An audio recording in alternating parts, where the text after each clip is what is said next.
Well, some change is unavoidable, Cosmo allowed. Merely by your presence, you alter the present reality of the world you're visiting. But just remember that every change, however small, has consequences. If the universe is altered enough, the effects can ripple through the entire omniverse. The what? Omniverse? Kit shook his head. Where do you get these words? Omniverse, repeated his great-grandfather. Simply put, it is everything that exists. It is this universe and who knows how many others, because there may well be more than one. That has yet to be proven, said Sir Henry, though it does seem much the likeliest explanation. Think of it as the grand total of all that is, was, or ever will be. It is the great universe, which may contain an unquantifiable number of smaller universes, like seeds packed in a pomegranate. Why do we need so many? wondered Kit. I don't know, confessed Cosmo, but we seem to have them all the same, each with its own dimension, separated from the others by the thinnest of skins.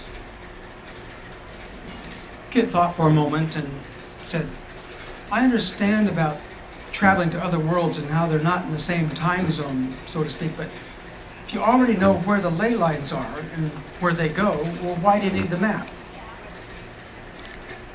You're not thinking big enough, said Cosmo. How best to describe it?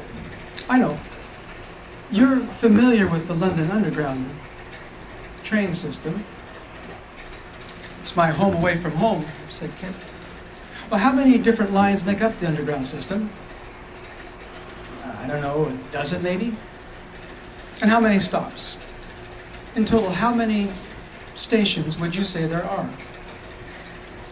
Kit shrugged. A few hundred, I suppose, give or take.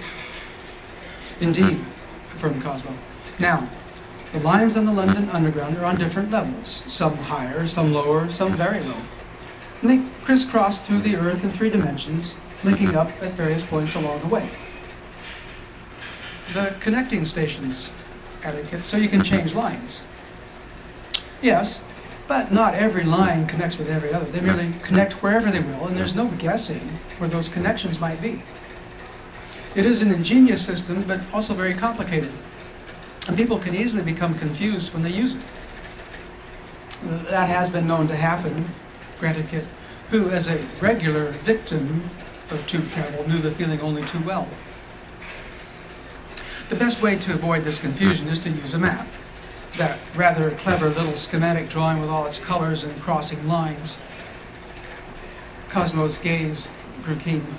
Now, what if you attempted to travel from Whitechapel to Uxbridge without that little map? And what if there was no helpful diagram posted above the door of the coach, no signs on the platform, nothing to show where you were or where you were going? You'd soon be quite lost. You could not tell where the line went or how many stations the train might pass along the way, whether those stations linked up to other trains on other lines, or how many other lines there might be, or where those lines crossed, or where they led. So here you are, riding the train without any clue where it's going. And how, I ask you, do you navigate your way out of that? Now, imagine that you discovered a tube system that was several million times larger than the London Underground, and that there were an inconceivable number of individual lines linking billions of stations and a simply unimaginable number of trains. And just to make it more interesting, imagine that there was a time element involved so that you never knew when you arrived somewhere, what year it might be, or even what century. And that is very nearly the situation we are in, old son. But as it happens, Sir Henry and I have visited and committed to memory a few of the lines and several of the stations in our local neighborhood. But the far, far greater part of this gigantic system remains a complete and utter mystery. And furthermore, to even attempt to travel without the map beyond the few lines we know is incredibly dangerous. So what do you do if you get lost? Dear boy, getting lost is the least of your worries.